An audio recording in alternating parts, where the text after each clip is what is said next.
Sebelum masuk ke video, jangan lupa untuk join dulu free onboarding group dan onboarding membership. Link ada di deskripsi ya. Di beberapa video Think baru-baru ini, muncul banyak komentar seputar return 25-30% per tahun. Nah, di video ini kita akan bahas kalau CAGR 25% itu bukan sekedar mitos. CAGR 25% itu sangat mungkin kita dapatkan di pasar saham Indonesia. Asalkan kita bisa menerapkan ide sederhana dengan serius, yaitu membeli good business di harga diskon, atau istilah populernya beli iPhone di harga Realme. Apalagi berkali-kali pasar saham Indonesia menawarkan kesempatan tersebut. Di video tentang 3 strategi investasi, kamu juga bisa lihat ada tahun-tahun IHSG turun lebih dari 20%. Akan ada saatnya pasar saham dipenuhi greed karena sangat optimis, tapi ada juga saat pasar saham dipenuhi kepanikan atau fear. Di fase greed, banyak orang sangat yakin akan saham-saham tertentu, sehingga serakah dan juga FOMO, membeli saham yang sedang populer, tanpa mempertimbangkan fundamental bisnis di balik saham tersebut, dan juga valuasinya yang sudah mahal. Misalnya, saat booming saham teknologi ketika pandemi. Sebaliknya, pada saat fear, orang-orang takut dan kabur dari pasar saham, sehingga membuat harga saham berjatuhan. Contohnya, ketakutan akan krisis berkepanjangan setelah munculnya berita-berita lockdown karena pandemi COVID 2020. Jika kamu memiliki pemahaman investasi yang tepat, fear dan greed di pasar saham malah bisa memberikan kamu peluang. Kita mulai dari tahun 2008. Saat itu terjadi krisis finansial global, salah satu sumber utama yaitu subprime mortgage atau kredit perumahan berisiko tinggi di Amerika Serikat.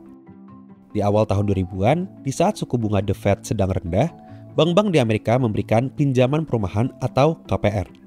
Masalahnya, banyak juga KPR yang diberikan kepada orang-orang tanpa kemampuan membayar.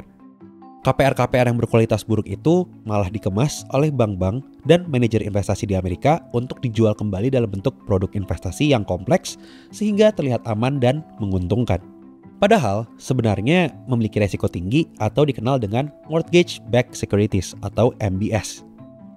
Di sekitar tahun 2004 sampai 2006, suku bunga di Amerika mulai naik mencapai 5,25%. Hal tersebut memicu kenaikan bunga KPR yang kemudian menyebabkan banyak orang-orang gagal bayar. Namun, tidak banyak yang memperhatikan tanda-tanda kredit macet sejak tahun 2006. Kredit macet tersebut lalu disusul dengan anjloknya nilai produk investasi MBS. Kerugian-kerugian yang dialami banyak bank mulai terlihat di paruh kedua tahun 2008. Puncak dari krisis tersebut salah satunya ditandai dengan bangkrutnya bank keempat terbesar di Amerika saat itu, yaitu Lehman Brothers pada bulan September 2008. Lehman Brothers bangkrut dengan utang lebih dari 600 triliun US dollar saat itu, atau sekitar 14.000 triliun rupiah saat ini. Lebih dari 25.000 karyawan Lehman Brothers kehilangan pekerjaan. Krisis 2008 merupakan krisis finansial terparah sejak The Great Depression di tahun 1930-an. Peristiwa tersebut menyebar kepanikan ke berbagai negara di seluruh dunia, termasuk Indonesia. Tapi, jika kita pikirkan kembali, apakah masalah tersebut berdampak signifikan ke Indonesia? Jawabannya belum tentu. Memang ada dampaknya, tapi perekonomian Indonesia masih bertumbuh 6,1% di 2008. Walau lebih rendah dibandingkan pertumbuhan 6,3% di 2007, pertumbuhan ekonomi Indonesia termasuk stabil di ASEAN. Coba bandingkan dengan Singapura, yang pertumbuhan ekonominya menurun drastis dari 10% di tahun 2007 jadi hanya 1% di 2008. Di tengah kepanikan tersebut, bisnis perbankan yang memegang peran penting perekonomian negara menjadi menarik untuk diperhatikan. Di sektor perbankan, kita bisa mengambil contoh Bank Rakyat Indonesia atau BRI. BRI yang fokus pada segmen mikro malah berhasil mencetak pertumbuhan penyaluran pinjaman sebesar 40% dibandingkan tahun 2007. Sementara itu, gross NPL atau non-performing loan atau kredit bermasalah BRI di tahun 2008 malah membaik ke level 2,8% dibanding 3,4% di tahun 2007. BRI juga tetap berhasil menjaga net interest margin stabil di atas 10% di tengah gempuran krisis ekonomi global. Kepanikan tetap terjadi di pasar saham, seperti terlihat di harga saham BBRI yang anjlok ke 240-an rupiah per lembar di bulan November 2008. Padahal, BBRI ada di harga sekitar 570 di September 2008. Jika ditarik dari pertengahan tahun 2008, bahkan harga BBRI sudah turun lebih dari 50%. Harga tersebut sudah di-adjust dengan stock split yang dilakukan BRI. Harga BRI di 2008 saat itu setara dengan 9 kali laba atau PE, Price to Earning Ratio 9. PI 9 kali artinya kamu membayar 9 kali dari earning atau laba bersih BRI, bayar 9 dapatnya 1. Artinya earning yield sekitar 11%. Belum termasuk pertumbuhan laba yang lebih dari 20% dari 2007 ke 2008 dan tahun-tahun ke depannya lagi. Dengan estimasi PI wajar BBRI yang berada di sekitar 18 kali, maka harga PI 9 kali sudah diskon 50%. Jika kamu berinvestasi di BBRI saat itu, di akhir 2023 kamu sudah menikmati pertumbuhan lebih dari 2000% atau 20 kali lipat. Karena harga saham BBRI mencapai 5.725 di akhir 2023. Pertumbuhan tersebut sejalan dengan pertumbuhan laba BBRI. Di tahun 2008, laba full year BBRI adalah 5,9 triliun rupiah. Di 2023 kemarin, laba BBRI sudah 10 kali lipat tahun 2008, yaitu di 60 triliun rupiah. Laba BBRI sudah bertumbuh dengan CAGR 17%. Dalam 15 tahun, jika kamu berinvestasi di BBRI, CAGR investasimu mencapai sekitar 23%. Belum termasuk dividen yang terus dibagikan BBRI setiap tahun. Secara kumulatif, BBRI telah membagikan dividen hingga Rp3.000 per lembar saham sejak 2009 sampai akhir 2023. Lebih dari 10 kali lipat harga yang kamu bayar di akhir tahun 2008. Jika kamu berinvestasi sebesar 10 juta saham BBRI di tahun 2008, investasi kamu sudah bernilai Rp230 juta di akhir tahun 2023. Ditambah total sekitar Rp124 juta dividen tunai yang terkumpul dari 2009 hingga 2023. Kita lanjut ke beberapa tahun kemudian, yaitu 2015. Peristiwa penting di tahun 2015 adalah melambatnya pertumbuhan ekonomi di Cina. Kemudian disusul dengan anjloknya harga minyak mentah dunia hingga 70% jika dibandingkan tahun 2014. Secara keseluruhan, perekonomian Indonesia memang terdampak. Pertumbuhan ekonomi sebesar 4,79% menurun dibandingkan tahun 2014 yang besarnya 5,02%. Kondisi tersebut diperparah dengan pelemahan rupiah terhadap US dollar. Pada saat itu, salah satu sektor yang menarik adalah teknologi informasi. Tren digitalisasi bisnis, terutama di sektor retail dan perbankan, membutuhkan peningkatan infrastruktur teknologi informasi. Salah satu perusahaan yang terdorong tren ini adalah Metrodata, dengan kode saham MTDL, yang merupakan distributor utama beberapa brand laptop ternama seperti Dell, HP, Asus, dan Lenovo. Pada tahun 2015, MTDL melebarkan jaringan usahanya dengan merambah ke pasar Indonesia Timur dengan membuka perwakilan antara lain di Makassar, Manado, dan Nusa Tenggara. Strategi-strategi yang MTDL jalankan di 2015 terlihat berhasil dengan laba bersih yang bertumbuh 27%. Laba bersih mereka bertumbuh dengan CAGR melebihi 50% sejak 2011. Di tahun 2011, laba bersih mereka Rp36 miliar dan di tahun 2015, mereka berhasil meningkatkan laba bersih menjadi Rp226 miliar. Jika di-adjust dengan stock split, harga saham MTDL menyentuh 117 di kuartal ketiga tahun 2015. Di titik tersebut, PI MTDL sekitar 8 kali, yang berarti harganya 8 kali laba bersih tahunannya, setara dengan earnings yield 1/8 atau 12,5%. Belum termasuk pertumbuhan laba yang masih konsisten double digit dari tahun ke tahun. MTDL menutup tahun 2015 dengan laba sekitar Rp226 miliar.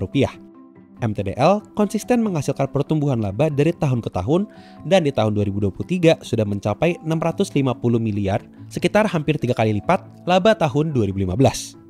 Jika kamu berinvestasi di saham MTDL tahun 2015, di tahun 2024 ini harga sahamnya sudah mencapai 650, yang berarti CAGR investasimu sejak 2015 adalah sekitar 21%. Belum termasuk dividen yang secara kumulatif sudah dibagikan Rp162 per lembar sejak tahun 2016. Secara matematis, dari dividen saja kamu sudah bisa balik modal. Jika kamu berinvestasi dengan modal Rp10 juta di MTDL tahun 2015, di tahun ini investasi kamu sudah bernilai kira-kira Rp55 juta, ditambah Rp13 juta lagi dari dividennya. Pada tahun 2015 saya merasakan market crash pertama kali. Pada waktu tahun itu, saya baru bergabung di PT Astra International Head Office. Jadi pengalaman investasi saya masih minim, hanya 1 tahun, yang dimana saya baru belajar investasi saat saya kuliah. Pasar modal waktu itu mengalami crash disebabkan oleh China slowdown. Salah satu dampak dari China slowdown itu ialah penurunan harga batubara sampai titik terendahnya $54 per ton pada Oktober 2015. Saya ingat sekali waktu itu media dan para analis sangat ketakutan akan kondisi pasar modal, terutama pada kondisi perusahaan saya bekerja. Padahal laba bersih kuartal 3 2015 Astra memang mengalami penurunan 17% bila dibandingkan dengan tahun lalunya ya, pada kuartal 3 2014. 2015. Tapi dari sisi heavy equipment dan mining-nya masih menunjukkan peningkatan yang cukup signifikan, 15% year on year. Ditambah waktu itu Astra masih membagikan dividen interim pada bulan Oktober. Jadi saat itu saya merasakan sebagai orang dalam ya, everything is fine kok. Tidak ada masalah dalam bisnis. Semuanya baik-baik saja. Memang ada penurunan, tapi tidak separah penurunan harga sahamnya. Dan di bulan Oktober itu harga saham Astra benar-benar jatuh ke titik terendahnya kurang lebih 4.900 per lembar. Hal ini membuat saya semakin yakin bahwa market itu fear dan irasional. Jadi saya melihat irasionalitas itu, saya beranikan diri berinvestasi di Astra pada kurang lebih Rp5.100 dan menjualnya di 1 tahun kemudian di kurang lebih harga 8.300 dan saya mendapatkan return kurang lebih 60%. Jadi rahasia untuk mendapatkan return itu ya saat kita mengetahui kondisi itu irasional, kita bisa memanfaatkan opportunity untuk berinvestasi di pasar modal. Jika contoh-contoh tersebut masih membuatmu belum yakin, kita coba lagi contoh good business dan good price lain di pertengahan pandemi. Tentu masih dekat dengan ingatan kita, pandemi tahun 2020. Pandemi menyebabkan krisis di kehidupan banyak orang dan juga pada berbagai bisnis. Tidak mengherankan, pasar saham turun dalam, terutama di bulan Maret 2020. Banyak orang memilih mengamankan uang cash untuk menghadapi krisis dan ketidakpastian pandemi. Namun, kehidupan dan perputaran bisnis tetap berjalan. Peluang-peluang justru hadir karena cukup banyak saham yang dijual di bawah nilai intrinsiknya. Di saat pandemi, saya juga ada pengalaman mendapatkan keuntungan. Keuntungannya cukup signifikan di sektor konstruksi. Jadi di saat itu sektor konstruksi adalah salah satu sektor yang harga sahamnya turun cukup banyak. Nah, mungkin kalau teman-teman tahu rasio yang dipakai di saham, salah satunya untuk mengukur murah atau mahal adalah rasio price to book value. Nah, di saat itu perusahaan-perusahaan konstruksi dijual di price to book value yang sangat rendah, di bawah 0,3. Nah, di situ saya melihat ini ada peluang. Kenapa? Karena secara price to book murah, tapi sebenarnya secara pendapatan dan laba itu belum bagus. Tapi pemikiran saya adalah, kalau misalnya pemerintah Indonesia mau menggenjot ekonomi, mungkin salah satunya dia bisa menggunakan strategi yang dipakai oleh China, yaitu menggenjot ekonomi melalui pembangunan. Dan saya yakin saat itu seharusnya BUMN konstruksi, ibaratnya giant-giant ya, pemain-pemain raksasa itu kebagian proyek dari pemerintah. Barulah nanti menurut saya di situ ketika kontraknya sudah masuk, proyeknya sudah masuk, barulah pendapatan maupun labanya akan membaik. Ya. Meskipun saya nggak tahu kapan itu terjadi, tapi saya merasa harusnya di antara 4 BUMN karya raksasa, ada Wika, PTPP, ADI, Waskita, itu pasti adalah yang kecipratan. Maka itu ya saya beli 3 di antara 4 itu. Saya beli Waskita, saya beli PTPP, saya beli Adikarya, karena saya nggak tahu yang mana yang nanti dapat. Tapi mungkin secara total pasti adalah yang dapat. Kecuali Waskita aja, karena saat itu Waskita sedang di kondisi yang tidak baik. Nah, kita maju kurang lebih 9 bulan setelah saya beli. Di situ muncullah ada berita-berita tentang SWF. Ya, ada dana asing yang mau masuk istilahnya untuk genjot pembangunan di Indonesia. Tapi permasalahannya menurut saya saat itu adalah dana SWF ini kan baru diumumin. Ini proyeknya belum jalan, kemudian kontrak-kontraknya juga belum masuk ke perusahaan konstruksi, jadi pendapatannya belum tercermin, laba-nya belum tercermin, kita nggak tahu nih bisa sebesar apa. Nah di situ saya merasa ini ada faktor greed, karena proyek SWF-nya belum jalan, tapi saham-sahamnya udah keburu naik banyak. Dan di situ saya tidak ikuti greed saya, serakah ya, saya tidak ikutin, saya langsung take profit aja di situ.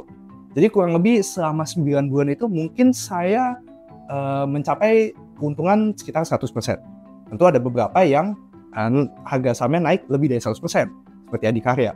Ada yang mungkin di bawah 100%, seperti Wijaya Karya. Tapi secara total kurang lebih dalam 9 bulan saya untung 100%. Nah, di masa pandemi, itu sektor yang menarik tidak hanya sektor konstruksi. Ada banyak sektor-sektor lain. Salah satu yang menarik saat itu seputar cukai rokok. Di bulan September 2020, pemerintah mengumumkan untuk menaikkan cukai rokok mencapai rekor kenaikan melebihi 20%. Saham rokok kemudian dijauhi karena banyak orang menganggap perusahaan rokok akan semakin kesulitan mencetak laba. Namun, bagi mereka yang teliti, peraturan tersebut ditambah dengan kepanikan pasar ternyata memberi peluang bagi pengusaha pabrik hasil tembakau golongan 2. industri tembakau di Indonesia dibagi menjadi beberapa golongan berdasarkan jumlah produksi pabrik produsen rokok. Produsen dengan produksi sigaret kretek mesin atau SKM lebih dari 3 miliar batang masuk ke golongan 1. Sementara, produsen SKM kurang dari 3 miliar batang masuk ke golongan 2. Untuk produsen SKM golongan 1, menjelang akhir 2020, cukai diputuskan untuk naik ke Rp740 per batang, naik sekitar 25% dari Rp590. Kemudian, SKM golongan 2, cukainya Rp470 per batang, naik sekitar 22% dari Rp385 per batangnya. Cukai SKM golongan 2 lebih rendah sekitar 40% dibandingkan cukai SKM golongan 1. Dengan kenaikan tersebut, kamu bisa memperkirakan laba dari produsen golongan 1 kemungkinan yang menurun karena ada biaya cukai yang bertambah. Lalu, bagaimana dengan golongan 2? Pada saat itu, salah satu perusahaan produsen rokok golongan 2 yang menarik adalah Wismilak. Di tahun 2020, produksi mereka masih di bawah 1,5 miliar batang. Sedangkan pemerintah masih memberi ruang untuk golongan 2 berproduksi hingga 3 miliar batang. Jadi, Wismilak masih ada potensi pertumbuhan volume penjualan 2 kali lipat untuk tetap memanfaatkan kebijakan cukai murahnya. Bahkan, jika kamu sudah memantau secara kuantitatif aset di bukunya, di awal pandemi 2020, WIM menjadi contoh saham NetNet yang dipopulerkan Benjamin Graham. Saham NetNet adalah tipe saham favorit Benjamin Graham yang semakin sulit ditemukan dalam kondisi pasar yang normal. NetNet adalah kondisi di mana market cap suatu saham lebih murah dibandingkan Net Current Asset Value-nya atau NCAV. Dengan contoh WIM di pertengahan 2020, kita bisa melihat saat itu kas dan inventory WIM sekitar 800 miliar. Jika dikurangi dengan total liabilitas 260 miliar pun masih positif 540 miliar. Di awal April 2020, WIM dihargai pasar Rp95 per lembarnya, atau setara dengan market cap 200 miliar saja, tidak sampai 40% NCAV-nya. Analoginya, kamu bisa membeli WIM saat itu dan bahkan mendapatkan cashback karena nilai net current asset yang lebih besar daripada harga yang kamu bayar. Secara aset aja sudah sangat murah. Jika net stok bukan termasuk selera investasimu, kesempatan investasi di WIM masih cukup terbuka hingga tahun 2022. Terutama ketika WIM terbukti menunjukkan kemampuan memanfaatkan peluang sebagai produsen SKM golongan 2. Produk unggulan mereka saat itu adalah Diplomat Evo yang berperan besar dalam meningkatkan volume penjualan dan juga labanya. Rata-rata harga jual Diplomat Evo saat itu di sekitar Rp20.000 per bungkus, kemasan 16 batang. Jauh lebih murah dibandingkan Sampurna Mild yang harganya Rp28.000. Selisih Rp8.000 untuk rokok yang kata konsumen rasanya mirip, karena memang dua rokok itu diresepkan oleh satu orang yang sama. WIM bisa memasarkan Diplomat Evo di harga yang lebih murah, karena sebagai produsen golongan 2, cukai mereka juga lebih rendah, seperti yang kita pelajari sebelumnya. Ketika WIM meningkatkan volume penjualan dan menaikkan harga, maka laba bisa meningkat secara signifikan. WIM memanfaatkan peluang dengan baik. Terbukti di tahun 2020, volume penjualan mereka meningkat 35% lebih. Dari sekitar 800 juta batang di 2019, menjadi sekitar 1,4 miliar batang di 2020. Volume tersebut juga terus meningkat di tahun-tahun berikutnya. WIM menutup tahun 2021 dengan peningkatan volume penjualan rokok SKM hampir 60% dari sekitar 1,4 miliar batang di tahun 2020 ke 2,3 miliar batang di tahun 2021. Laba yang mereka hasilkan di 2021 sudah 7 kali lebih besar dibandingkan 2019. Hal tersebut juga mengindikasikan perubahan perilaku konsumen yang memilih produk dengan harga relatif lebih murah dan cukup bisa memuaskan kebutuhan, atau disebut juga downtrading. Downtrading tersebut menjadi angin segar dan potensi turnaround untuk pemain golongan 2. Perpindahan volume penjualan 1-2% saja dari rokok golongan 1 bisa membuat penjualan pemain rokok golongan 2 naik berlipat-lipat. Yang menjadi pertanyaan berikutnya, apakah WIM masih bisa tumbuh dengan konsisten? Produksi di tahun 2021 masih sekitar 60% kapasitas mereka, sehingga di tahun 2022 WIM masih berpeluang untuk bertumbuh. Dengan beragam faktor tersebut, jika kamu investasi ke saham WIM di tahun 2021 atau bahkan di pertengahan tahun 2022 pun belum terlalu terlambat. Di akhir tahun 2023, saham WIM sudah dihargai tinggi di sekitar 1.700-an, setara dengan sekitar 7 kali laba atau 2 kali nilai buku. Di sisi lain, tahun 2023 juga menjadi pembelajaran bahwa ketika pasar sudah hype akan saham tertentu termasuk WIM, bisa jadi itu adalah waktu yang tepat untuk berpindah ke saham lain atau keluar dalam posisi untung dari saham tersebut. Di tahun 2023, harga WIM sempat meroket hingga 3.700. Harga tersebut merupakan valuasi yang fantastis dan bisa dikatakan sudah kelewat mahal. Di price to earning 15 kali dan price to book 4 kali. Kamu tidak perlu muluk-muluk mengandai bisa jual WIM di harga pucuknya 3.700. Anggap saja kamu sudah menjualnya di harga 2.000. Bagi kamu yang berinvestasi ke WIM sejak tahun 2020, 2021, atau bahkan 2022, CAGR-mu setidaknya 80%. Apalagi kamu yang sudah masuk di kondisi net-net tahun 2020 yang harganya masih Rp95 dan terus hold menikmati turnaround-nya hingga harga 2000-an. Kamu sudah mencetak 20 bagger atau 20 kali lipat. Kamu yang masuk di harga 600-an di tahun 2022 sudah mendapatkan 3 bagger atau 3 kali lipat hanya dalam 1,5 tahun. Kalau kamu kelewatan di WIM tahun 2022, sebenarnya itu tidak masalah. Kenapa? Karena sebenarnya di pasar saham Indonesia sendiri ada lebih dari 900 perusahaan, 900 emiten. Pasti saya yakin ada peluang-peluang lain. Saya sebut salah satu contoh. Di tahun itu ada Medco Energy, perusahaan migas ternama di Indonesia yang baru saja selesai mengakuisisi, membeli lapangan gas, salah satu lapangan gas terbesar di Indonesia. Kalau kamu hitung, sebenarnya Medco Energy di harga 600-800 itu masih sangat murah jika dibandingkan dengan potensi pendapatan dan potensi laba yang bisa dihasilkan pasca akuisisi, setelah akuisisi. Yang penting di sini adalah kamu harus punya wawasan yang luas, punya circle of competence yang luas, supaya bisa menemukan peluang-peluang itu. Jadi kalau misalnya peluangnya tidak ketemu di sektor rokok, bisa aja ketemu di sektor yang lain. Dan yang paling penting adalah jangan pernah beli karena FOMO atau ikut-ikutan. Tapi, jika kamu malah FOMO, membeli di pucuk ketika WIM sedang hype-hypenya sampai dihargai price to book 4 kali, kamu malah bisa rugi besar. Gimana? Penting sekali kan membeli bisnis bagus di harga yang murah? Kalau sudah melihat contoh-contoh seperti itu, CAGR 25% jadi masuk akal kan? Dari contoh-contoh tersebut, kamu bisa mempelajari bahwa kesempatan di pasar saham terbuka untuk mereka yang paham dan siap. Di saat market sedang takut-takutnya, mencari perusahaan bagus dengan harga diskon lebih dari 50% sangat memungkinkan. Jika kamu sudah paham framework investasi yang tepat, yaitu beli perusahaan bagus di harga diskon, CAGR 25% sangat bisa kamu dapatkan. Tentu setelah kamu memahami bisnis di balik sahamnya sebelum mengambil kesimpulan valuasi. Seperti yang Charlie Munger sampaikan, all intelligent investing is value investing, acquiring more than you are paying for. You must value the business in order to value the stock. All intelligent investment is value investment. Because why would you want to buy something which wasn't worth as much as you were paying for it? And who wouldn't like buying something for less than it's worth?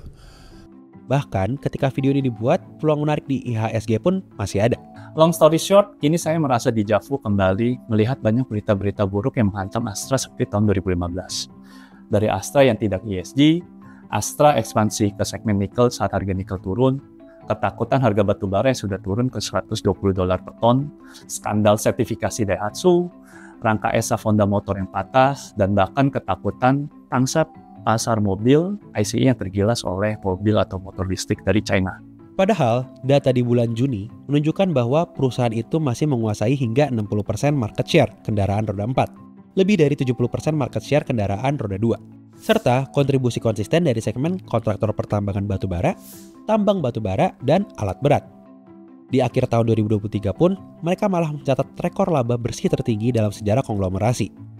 Di pertengahan tahun 2024, saham perusahaan tersebut masih dihargai murah oleh pasar, kisaran price to earnings 6 kali dan price to book di bawah 1 kali. Ingat, price is what you pay and value is what you got. Apakah ini peluang yang bisa memberikan CAGR 25% bertahun-tahun ke depan? Analisa lebih detail sudah di-cover di website Think dan bisa diakses oleh member. Jangan buru-buru mengambil keputusan tanpa analisa dan framework yang tepat. Jangan sampai kamu tidak bisa membedakan kamu sedang berinvestasi atau berspekulasi. Sejak tahun 1930-an, Ben Graham sudah menuliskan bahwa investasi adalah aktivitas yang dilakukan dengan analisis menyeluruh yang mengamankan modal dan menghasilkan return yang baik. Kami membimbing kamu untuk menjadi investor dengan framework yang tepat dan memiliki mental yang kuat untuk berinvestasi jangka panjang. Jika kamu siap dan tertarik untuk belajar lebih dalam, join onboarding group Think dan bergabung dengan ratusan value investor lainnya.